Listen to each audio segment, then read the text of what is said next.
O primeiro erro foi chamar de morte natural.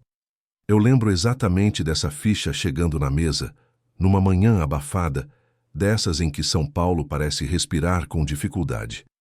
Um idoso encontrado morto no próprio quarto, sem sinais claros de violência, cuidado por uma profissional registrada, recomendada por agência, com currículo limpo e boas referências. Pressão alta, idade avançada, histórico cardíaco. Tudo parecia se encaixar perfeitamente. Bonito demais para questionar. E é exatamente aí que mora o perigo, quando a morte começa a parecer conveniente demais. Meu nome não importa tanto quanto o que vi depois, mas naquela época eu já tinha anos suficientes de polícia para saber que padrões não surgem do nada. Em menos de 3 meses, outros corpos começaram a aparecer, sempre idosos, sempre em casas organizadas, sempre com cuidadores presentes no histórico recente, sempre com familiares confusos, culpados por não estarem por perto, aceitando a explicação mais fácil porque a alternativa era insuportável demais para ser considerada. Ninguém quer acreditar que alguém pago para cuidar esteja, na verdade, escolhendo quem vai morrer. O segundo caso foi uma senhora de 78 anos, lúcida, ativa, que, segundo os filhos, estava melhor do que nunca, dias antes de morrer. Encontraram-na na poltrona da sala, televisão ligada, chá ainda morno sobre a mesa. Nenhum sinal de arrombamento, nenhuma briga, nenhum pedido de socorro. Apenas o corpo. O laudo preliminar repetiu a mesma palavra que eu começava a odiar. Natural. Mas quando você vê a mesma história se repetir, com pequenas variações, a naturalidade começa a feder. Eu comecei a puxar os prontuários um por um, cruzando datas, nomes, empresas terceirizadas, cuidadores autônomos. Foi aí que percebi algo que gelou minha espinha. Alguns nomes se repetiam, não sempre, não de forma óbvia, mas o suficiente para formar um desenho torto, daqueles que só aparecem quando você olha por tempo demais. Um cuidador aqui, outro ali, sempre aparecendo antes da morte, nunca depois, como se fossem sombras que atravessavam a casa do idoso e desapareciam junto com a vida dele. Quando convoquei o primeiro cuidador para depor, não vi um monstro. Vi alguém comum, roupa simples, discurso ensaiado, olhar cansado. Falava de empatia, de vocação, de amor ao próximo. Disse que cuidar de idosos era um dom. Essas pessoas sempre dizem isso, e é exatamente por isso que funcionam. Porque ninguém desconfia de quem se apresenta como cuidador. Ninguém imagina que alguém possa passar meses observando a rotina de uma pessoa frágil, anotando horários, remédios, hábitos, contas bancárias, senhas anotadas em papéis escondidos em gavetas. Aos poucos, fomos entendendo o método. Não era uma explosão de violência. Era algo silencioso, calculado, quase clínico. Pequenas doses a mais de remédio, troca de comprimidos, omissão de socorro disfarçada de descuido. Às vezes, apenas esperar. O corpo fraco faz o resto, e quando não fazia, eles empurravam, sem pressa, sem barulho, sem testemunhas. O mais perturbador não era a morte em si, era o que vinha antes dela, a confiança, o vínculo. O idoso passa a depender daquela pessoa para tudo: comer, levantar, tomar banho, viver. E o cuidador passa a conhecer cada detalhe da vida dele, inclusive o que vale dinheiro. Cartões, poupança, previdência, joias guardadas para emergência, assinaturas fáceis em dias de confusão mental. Tudo isso enquanto sorri, enquanto chama de seu João, Dona Maria, enquanto diz que está ali para proteger. Quando aprofundamos a investigação, percebemos que não era um caso isolado. Era um esquema. Uma rede informal de cuidadores que se indicavam entre si, que trocavam informações, que sabiam exatamente quais idosos não tinham visitas frequentes, quais famílias moravam longe, quais filhos apareciam só em feriado. Eles caçavam solidão. E a solidão, quando combinada com dinheiro e fragilidade, vira sentença de morte. A partir daquele momento, eu entendi que não estávamos lidando apenas com homicídios. Estávamos lidando com algo pior. Pessoas que transformaram o cuidado em arma, a confiança em isca e a velhice em oportunidade. E o pior de tudo é que até então ninguém tinha percebido, porque a morte, quando acontece devagar, quase sempre passa despercebida. E foi ali, naquela pilha de laudos, depoimentos e fichas aparentemente normais, que eu percebi que esse caso não ia terminar bem. Porque quanto mais a gente cavava, mais corpos apareciam, alguns já enterrados, outros prestes a cair. E todos tinham algo em comum. Confiaram em quem jamais deveriam ter confiado. A morte costuma encerrar histórias, mas naquele caso ela parecia apenas abrir caixas. Caixas bancárias, cofres improvisados, envelopes escondidos atrás de quadros tortos, contas que ninguém da família lembrava direito. O primeiro sinal concreto de que aquilo não era apenas negligência veio quando um filho resolveu conferir o extrato da mãe dias depois do enterro.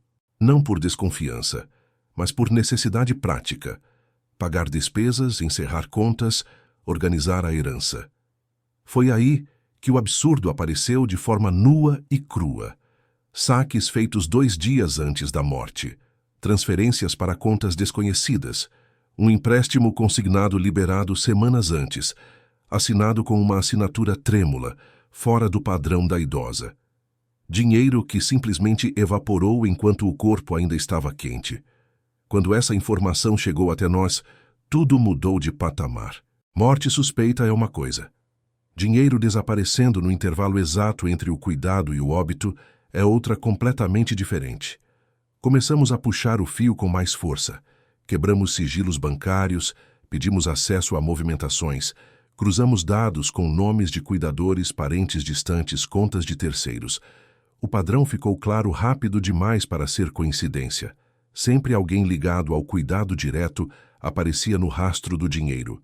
Às vezes não como beneficiário direto, mas como intermediário.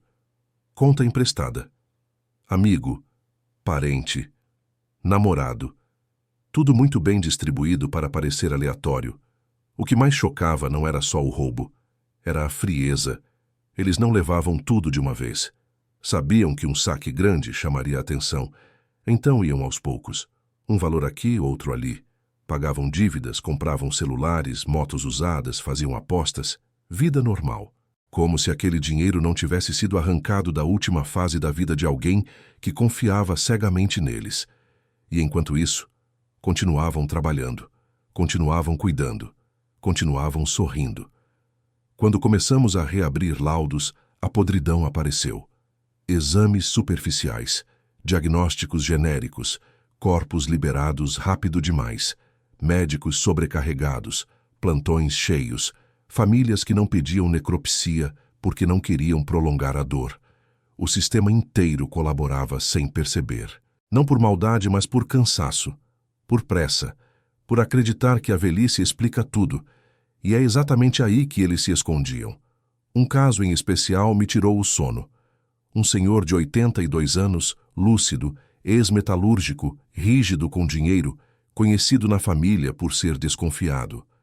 Poucas semanas antes de morrer, mudou completamente. Passou a depender emocionalmente do cuidador. Começou a dizer que agora tinha alguém de confiança. Assinou papéis que nunca assinaria. Aceitou empréstimos que nunca aceitaria. Morreu numa madrugada qualquer, enquanto o cuidador estava descansando. O laudo dizia parada cardíaca. O extrato bancário dizia outra coisa. 3 transferências feitas da própria casa, em horários incompatíveis com a capacidade física dele. Chamamos o cuidador para depor novamente, desta vez com dados na mesa. Ele suou. Não muito, mas o suficiente. Disse que o idoso pediu ajuda, que confiava nele, que queria resolver umas coisas antes de partir. A narrativa era sempre essa. O velho que decide, consciente, entregar tudo. É uma história confortável, quase bonita, mas quando você repete demais, ela começa a soar ensaiada, e quando você cruza com 10 casos parecidos, ela desmorona. A partir dali, ficou claro que não se tratava de um cuidador isolado. Era um modelo, pessoas que aprenderam a explorar a fragilidade alheia com precisão cirúrgica. Sabiam exatamente até onde ir sem levantar suspeita.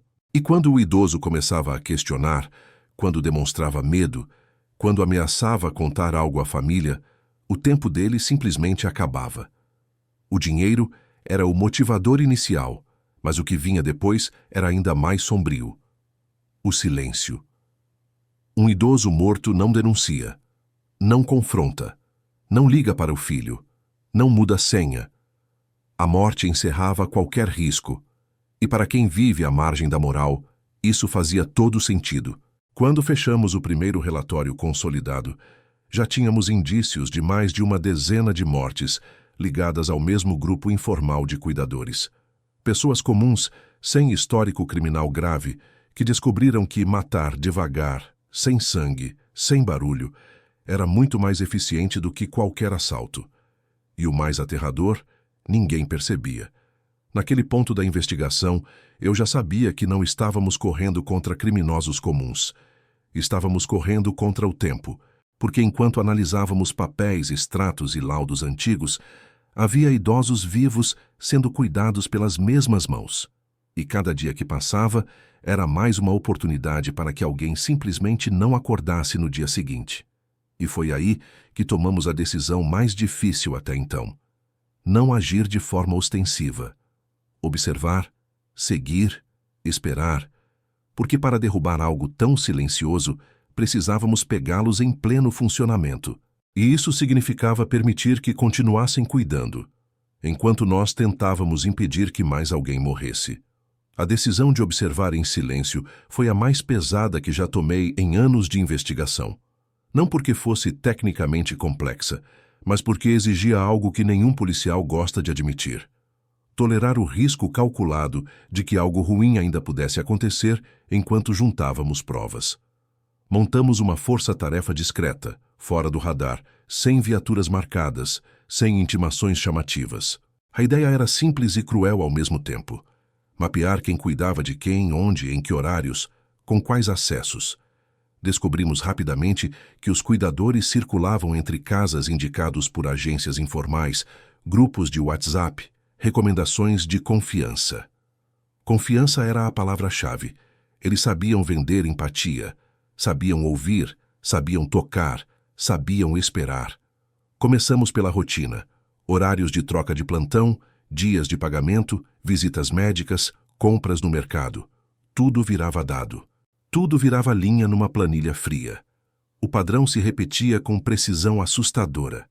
Primeiro vinha a aproximação emocional, depois o isolamento sutil da família, depois o acesso financeiro para ajudar e, por fim, a fragilização clínica acelerada. Não era um golpe rápido, era um desgaste. O idoso passava a dormir mais, a comer menos, a reclamar de tontura, a parecer confuso. Para qualquer médico cansado, aquilo era idade. Para nós, já era roteiro. Instalamos vigilância em 3 residências diferentes, nada ostensivo. Câmeras de rua, acompanhamento de rotina, cruzamento de dados bancários em tempo real. O mais difícil era manter a frieza, porque do outro lado da lente havia alguém frágil, dependente, acreditando estar seguro, e havia alguém sorrindo enquanto contava o tempo.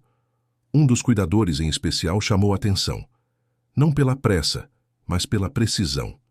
Ele anotava tudo, medicamentos, horários, reações. Parecia exemplar. Justamente por isso, começou a destoar. Idosos sob seus cuidados apresentavam piora clínica em intervalos muito semelhantes. Não morriam de imediato, enfraqueciam, e quando a família se aproximava demais, algo acontecia para justificar o afastamento. Uma queda, um surto, uma noite ruim. O primeiro flagrante não foi um crime explícito. Foi um detalhe, um remédio que não constava na prescrição. Uma dosagem levemente acima do indicado. Nada que matasse rápido, apenas o suficiente para confundir, derrubar pressão, causar desorientação. Pequenas escolhas que, acumuladas, empurravam alguém para o limite. Registramos tudo, fotos, vídeos, comparativos.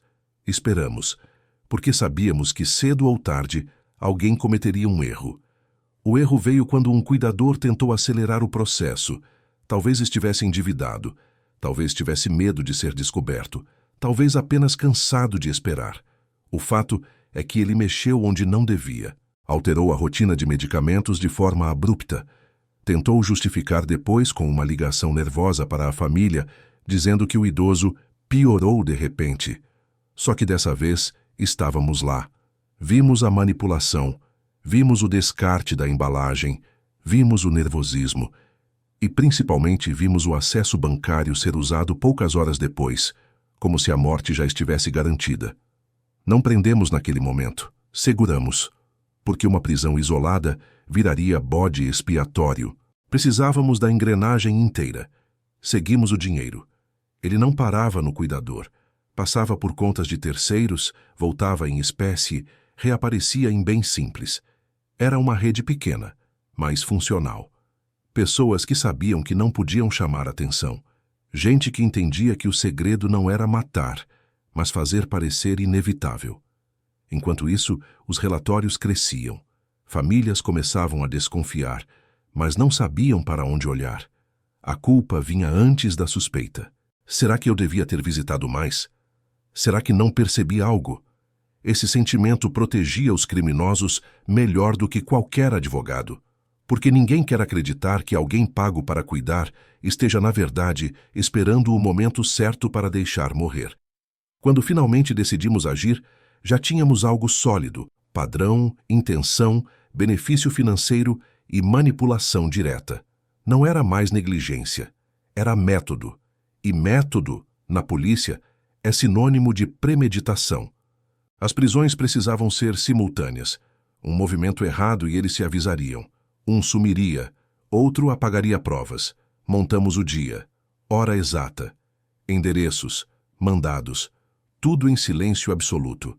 Na noite anterior, eu quase não dormi, não por medo, mas pelo peso. Porque prender alguém assim não devolve a vida de quem se foi. Não apaga o fato de que o sistema falhou antes de nós chegarmos. Só interrompe, só impede que continue. E às vezes, isso é o máximo que a justiça consegue fazer. No dia seguinte, quando entramos nas casas, não havia resistência. Nenhuma. Eles sabiam. Talvez não soubessem quando, mas sabiam que aquele jogo não duraria para sempre. Encontramos cadernos, listas, anotações frias com nomes e datas, algumas páginas já riscadas, outras ainda em branco, esperando. Foi ali que entendi com clareza absoluta que não estávamos lidando apenas com ladrões de idosos.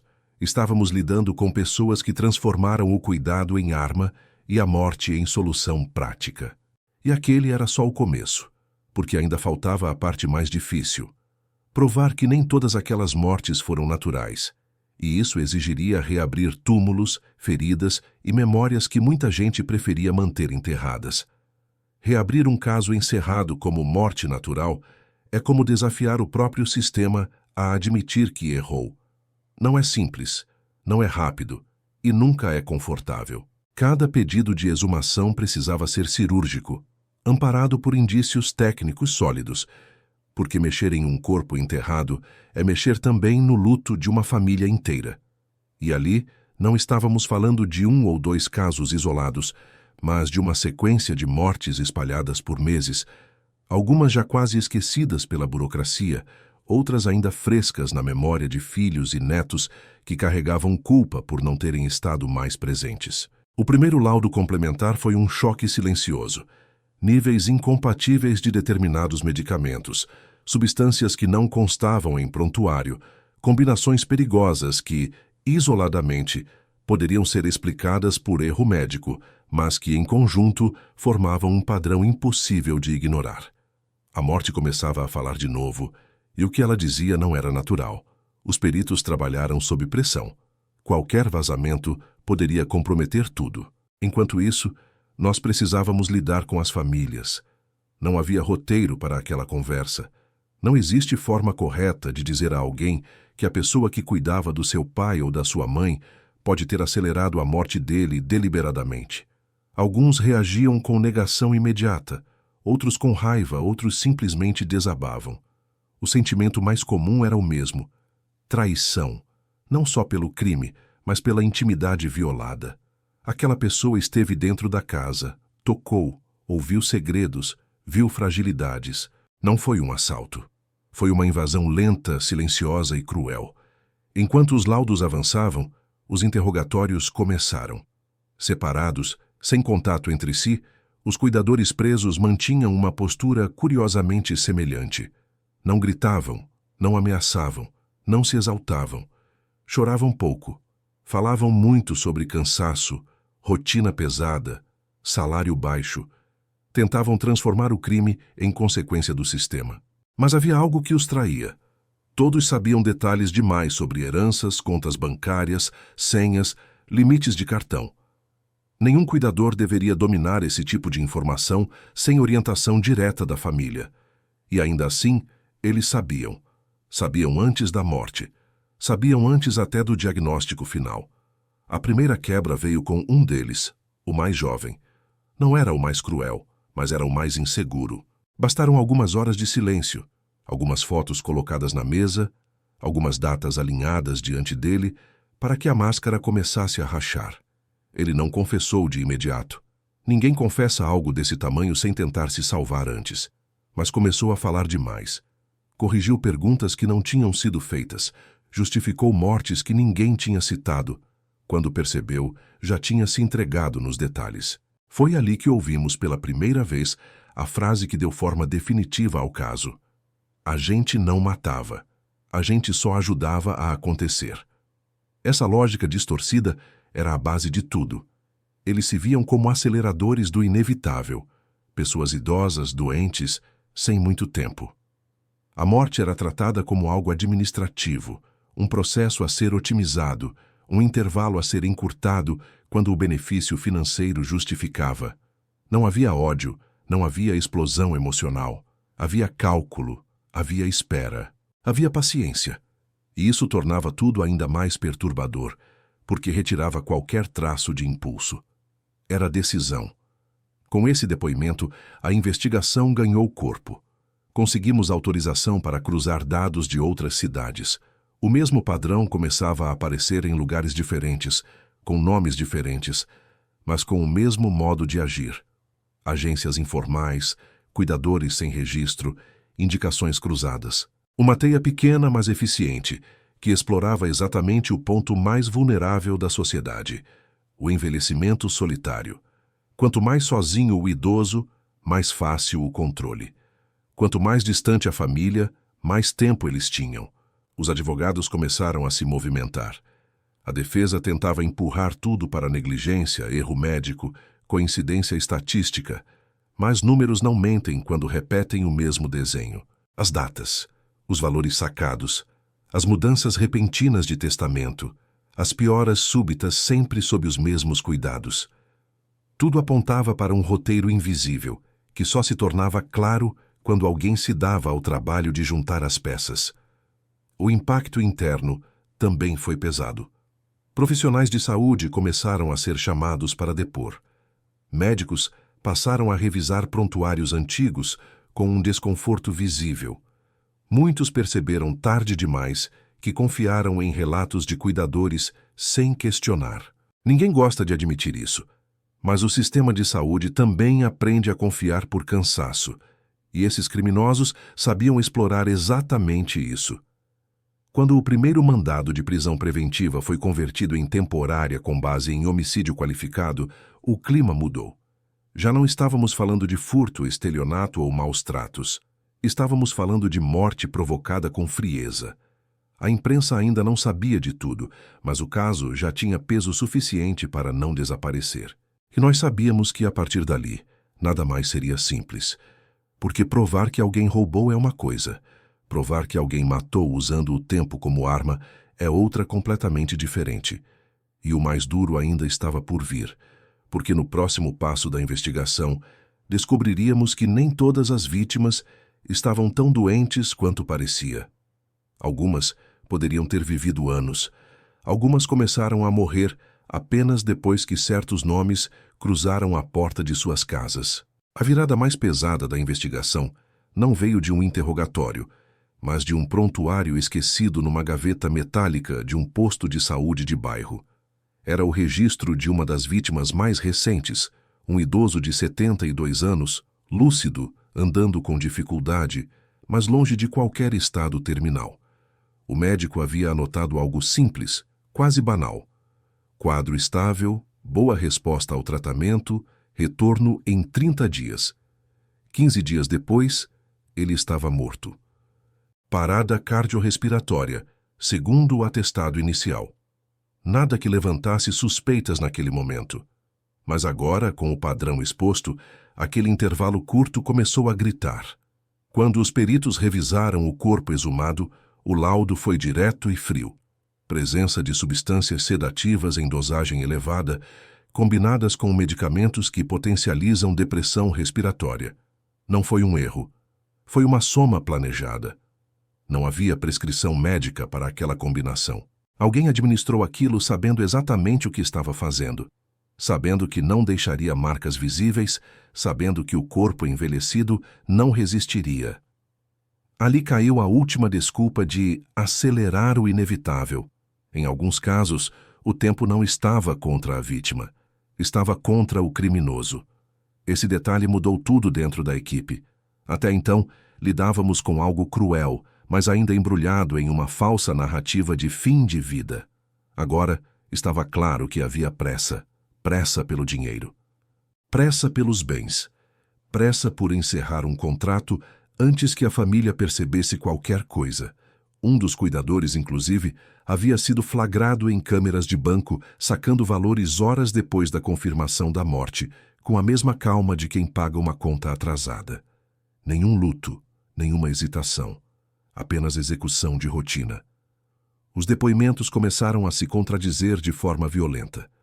Um dizia que a vítima estava confusa há meses. Outro afirmava que ela mal falava. Bastou confrontá-los com vídeos gravados dias antes, feitos por familiares em visitas esporádicas, para desmontar essa farsa. Pessoas conversando, rindo, reclamando do calor, falando de planos simples. Vida. Vida que foi interrompida porque alguém decidiu que já era suficiente. Foi nesse ponto que surgiu o nome que mais nos incomodaria dali em diante. Um cuidador mais antigo, com histórico limpo, boas referências, alguém que parecia ser o elo de confiança do grupo.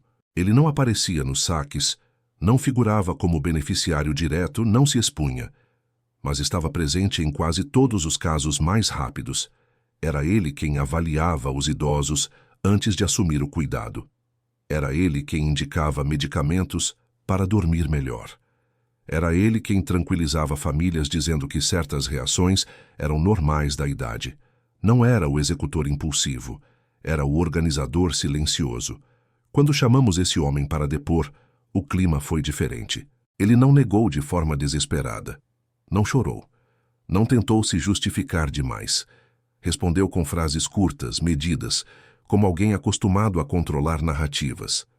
Disse que apenas seguia orientações médicas, que cuidava como aprendeu ao longo dos anos, que mortes fazem parte da profissão. Mas havia uma falha. Ele sabia demais sobre os tempos de falecimento, sobre heranças, sobre quem morava sozinho e quem tinha família distante. Sabia demais sobre quem não faria barulho. A pressão começou a aumentar fora da delegacia. Familiares de vítimas se encontraram, trocaram informações, perceberam semelhanças. A dor começou a se transformar em fúria. Não era mais um caso isolado. Era um esquema. Um grupo que se infiltrava onde ninguém queria olhar. Casas silenciosas, quartos fechados, velhos esquecidos. A confiança que deveria proteger foi usada como arma. O erro fatal do grupo veio da ganância. Em um dos últimos casos, o cuidador não esperou sequer 2 dias após assumir o serviço. A vítima morreu na primeira semana. Isso chamou a atenção de um vizinho, alguém que ainda conversava com o idoso na calçada. Ele estranhou o silêncio, estranhou a rapidez, estranhou a presença constante do cuidador mesmo depois da morte. Esse vizinho foi a primeira pessoa de fora a levantar suspeita formal. Sem saber, ele abriu a porta para tudo ruir. Com mandados mais amplos, celulares foram apreendidos. E ali, finalmente, a violência deixou de ser apenas indireta. Mensagens frias, instruções claras, valores combinados. Não havia linguagem emocional, não havia arrependimento. Apenas frases como, já dá, Não aguenta mais, resolve logo, depois a gente divide. A morte era tratada como tarefa concluída, como serviço prestado. Naquele momento ficou claro que não estávamos lidando apenas com crimes contra idosos. Estávamos lidando com um grupo que transformou a fragilidade humana em oportunidade de lucro, que entendeu que matar devagar chama menos atenção do que matar com barulho, e que por muito tempo funcionou. Mas todo esquema comete um erro, e no próximo bloco esse erro vai custar caro, porque um dos cuidadores vai tentar sair do acordo, e quando alguém tenta sair, o grupo reage. A rachadura no esquema não veio da polícia, veio do medo.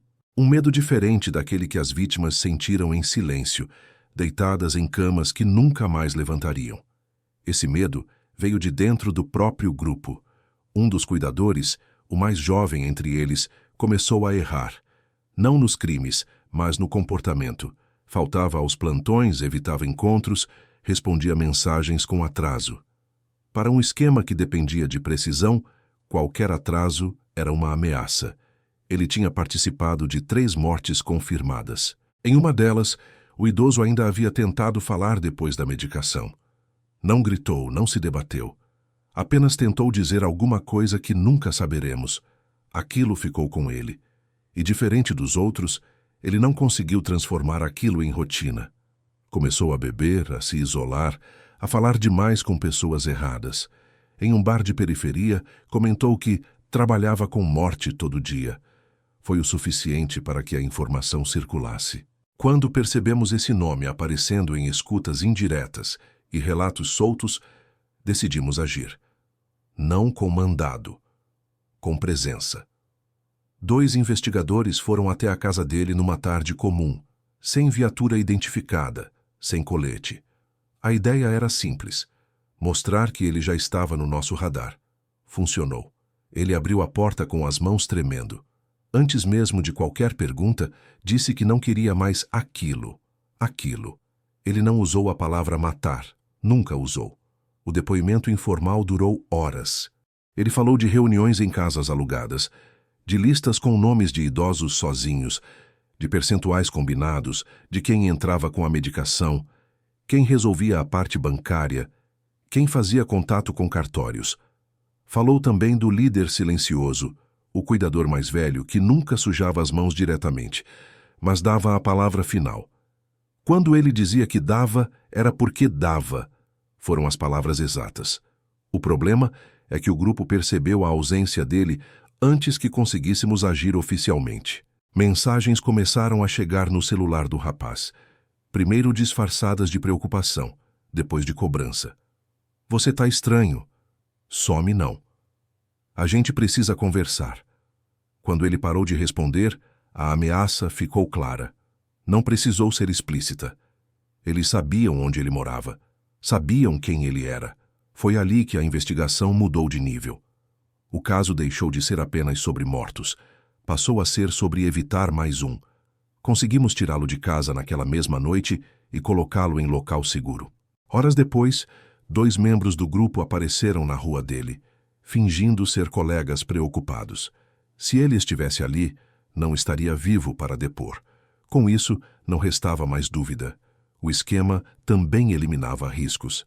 Não apenas idosos, qualquer um que ameaçasse quebrar o ciclo.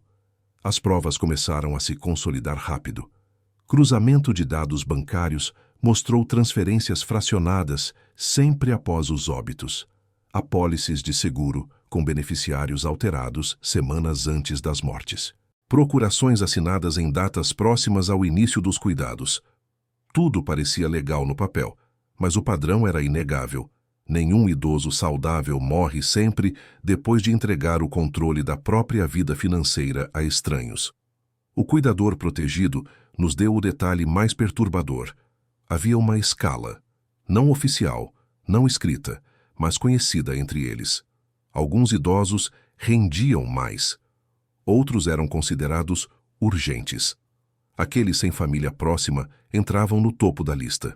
Os que tinham filhos ausentes eram tratados como oportunidade temporária, e os que tinham familiares atentos eram evitados, não por ética, por risco. Quando confrontamos o líder silencioso com parte dessas informações, ele manteve a postura fria. Disse que aquilo era a invenção de um jovem desequilibrado tentando se livrar da culpa. Sorriu. Um sorriso curto, calculado. Mas havia algo diferente. Pela primeira vez, ele perguntou o que exatamente tínhamos. Quem pergunta isso já não está tão confiante. A engrenagem estava exposta. Faltava apenas o impacto público. E ele viria rápido, porque alguém do grupo, pressionado pela queda iminente, cometeria um erro impossível de esconder. Um erro que envolveria uma morte fora do padrão com testemunhas e que colocaria o esquema inteiro sob os holofotes. O erro aconteceu num sábado de manhã, horário que eles normalmente evitavam qualquer movimento fora do padrão. Mas a pressão estava alta, o cerco apertando, e quando o criminoso começa a se sentir observado, ele acelera. Foi assim que um dos cuidadores decidiu agir sozinho, sem autorização do grupo, quebrando a principal regra do esquema. Tudo tinha que parecer natural. A vítima daquela vez não era o perfil ideal. Um idoso de 72 anos, ainda lúcido, com vizinhos atentos e um filho que ligava com frequência.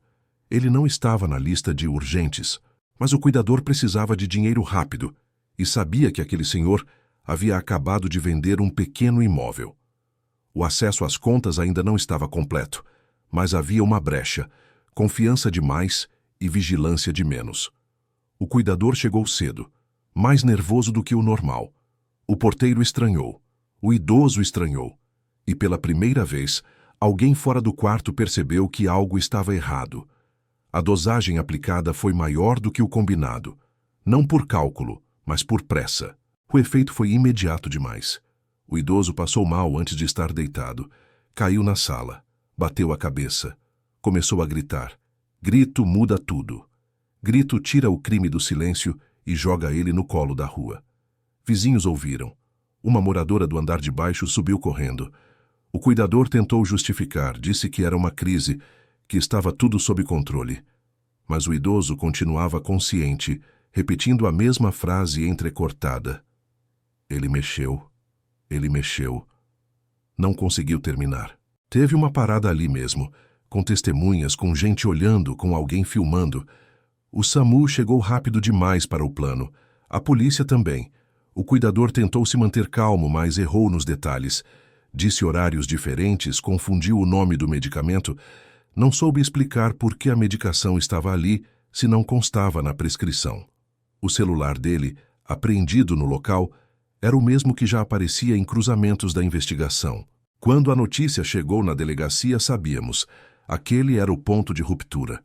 A morte que ninguém conseguiria tratar como natural.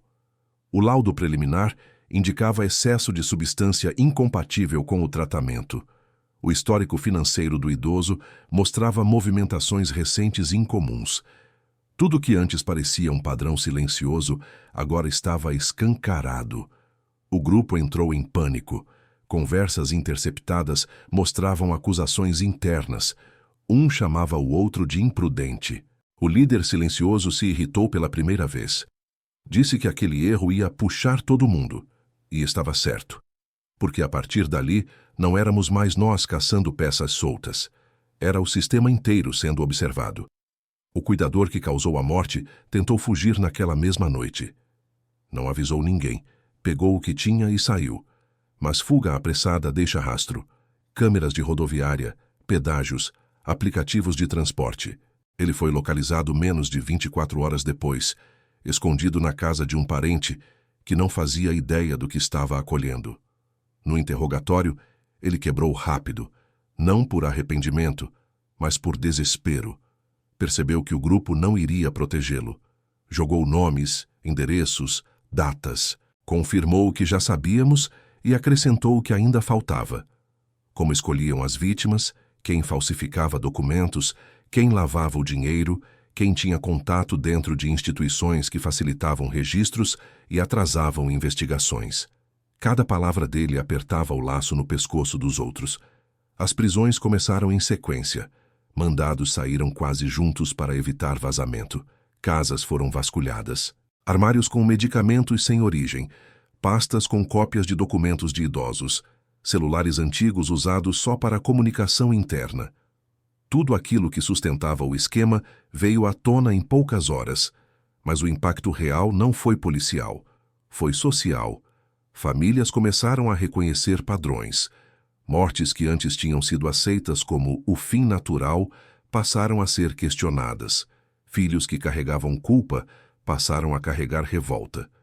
E nós sabíamos, aquele caso ainda não tinha terminado, porque o líder silencioso, o cérebro de tudo ainda estava solto. E quando um homem assim percebe que o jogo acabou, ele não se entrega. Ele tenta apagar provas, pessoas, histórias. Depois das primeiras prisões, a investigação entrou numa fase que todo policial experiente conhece bem. O momento em que o criminoso entende que perdeu o controle da narrativa. Até então, eles matavam no silêncio, no conforto dos quartos, na fragilidade dos corpos que ninguém questionava. Agora, com nomes circulando, mandados sendo cumpridos e notícias vazando em tom de escândalo, a prioridade deles deixou de ser ganhar dinheiro. Passou a ser apagar rastros.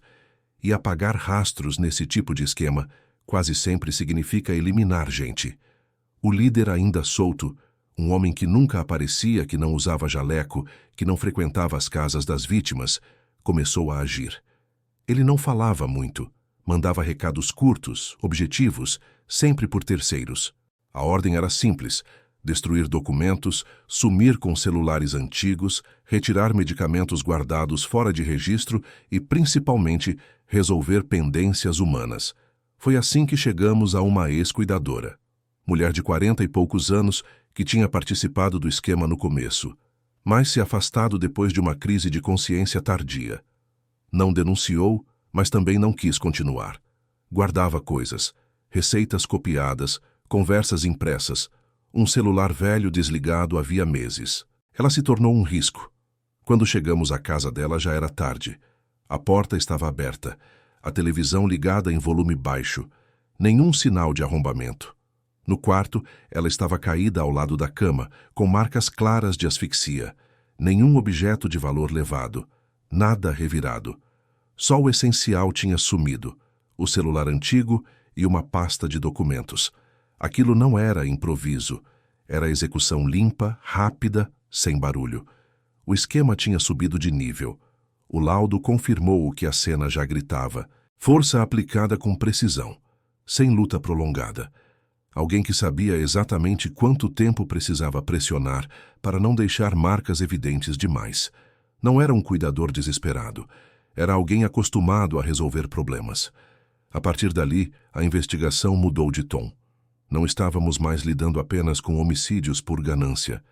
Estávamos diante de uma organização criminosa, disposta a matar para proteger o próprio passado. Isso colocava todo mundo em risco, testemunhas, familiares, até agentes envolvidos. Proteção foi reforçada.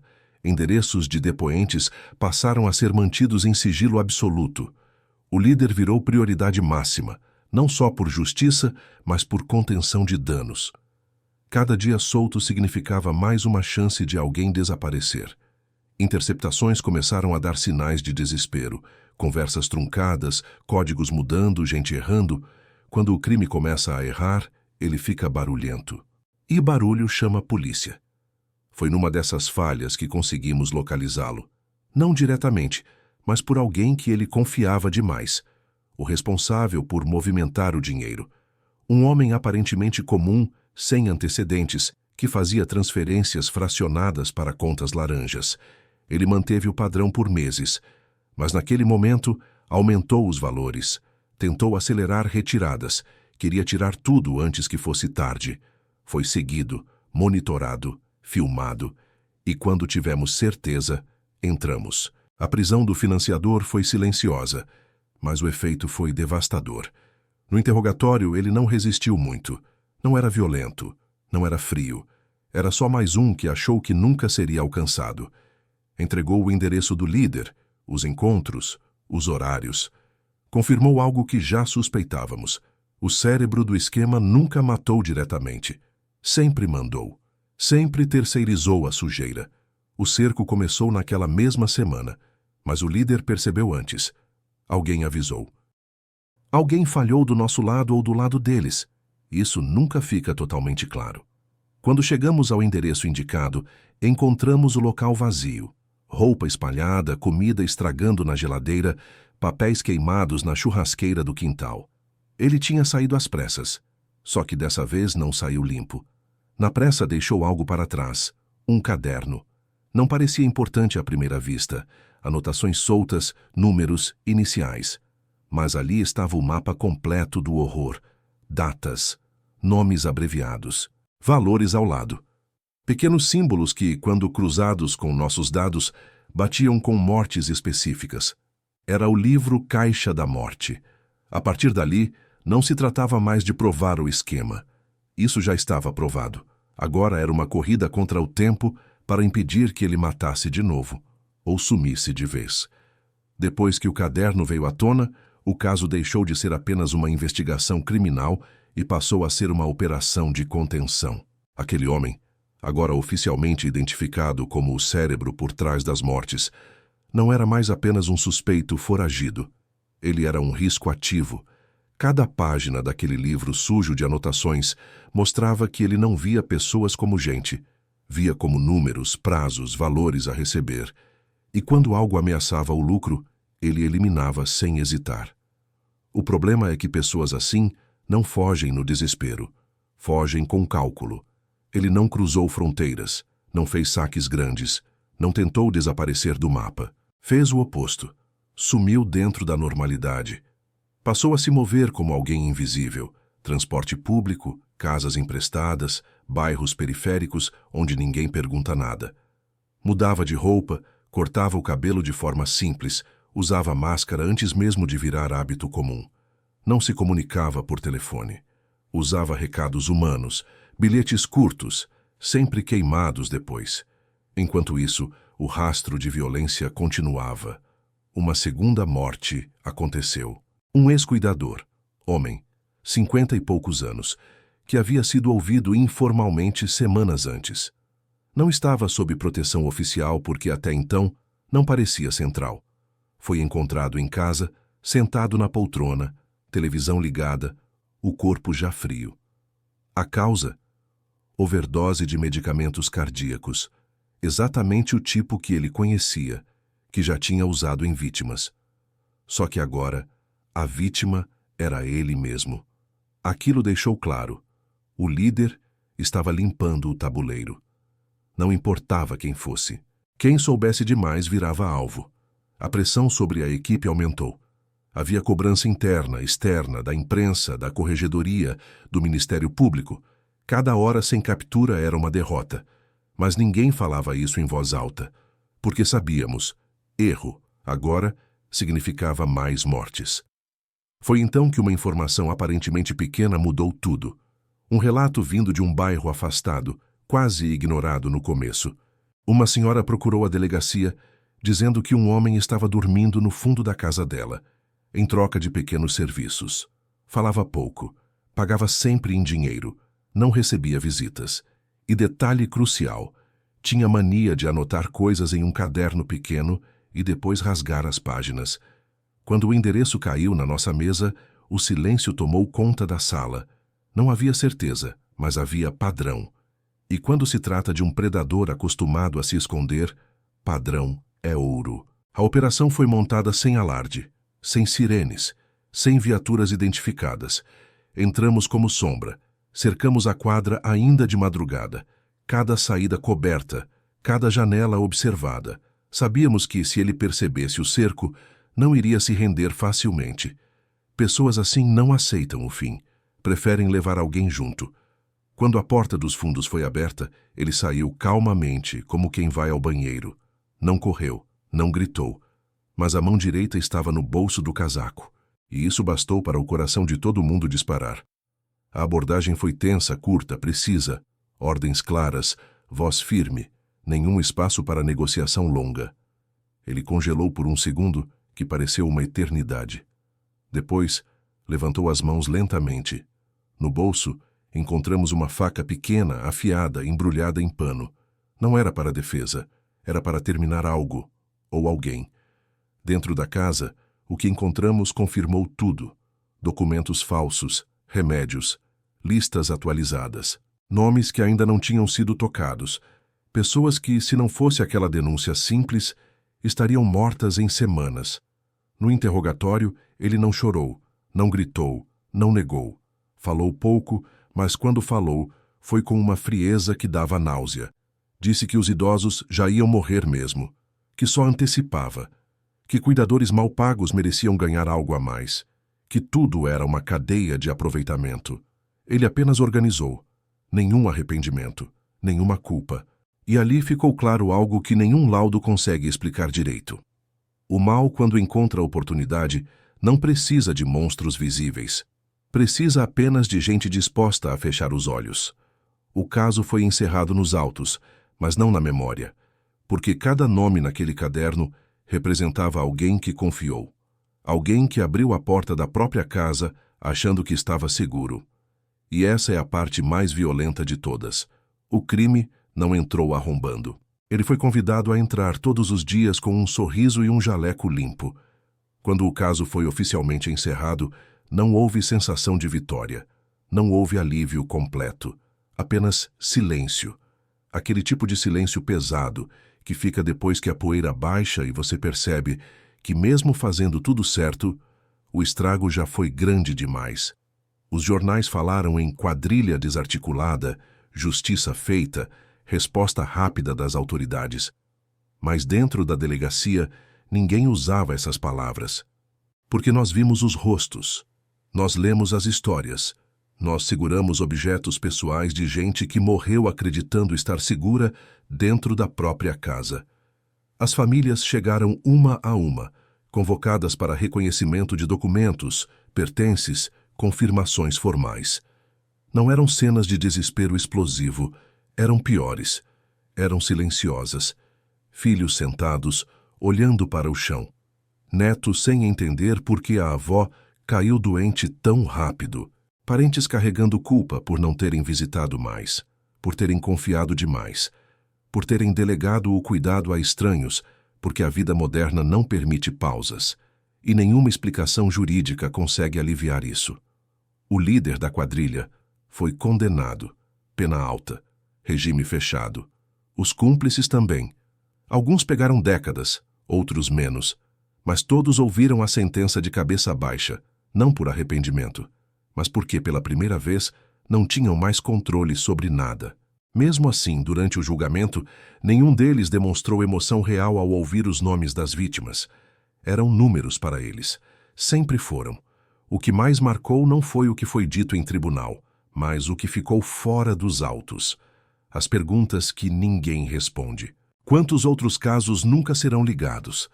Quantos idosos morreram naturalmente, sem que ninguém desconfiasse? Quantas famílias enterraram seus parentes sem saber que o fim não foi obra do tempo, mas de alguém que trocou cuidado por lucro? Depois desse caso, protocolos mudaram.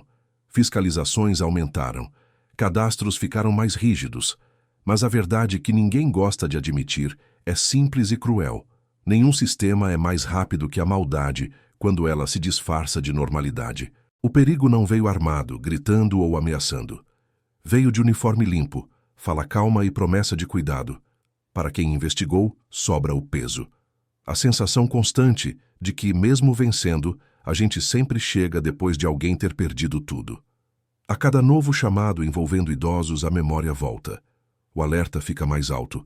O coração aperta um pouco antes de entrar em qualquer casa silenciosa demais.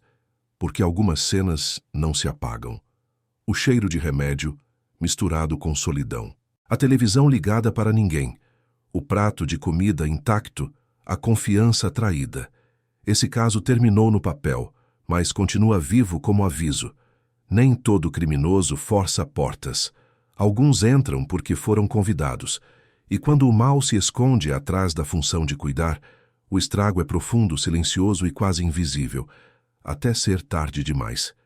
Essa foi uma história real, não para chocar apenas, mas para lembrar. Confiar é humano. Explorar essa confiança é o crime mais frio que existe.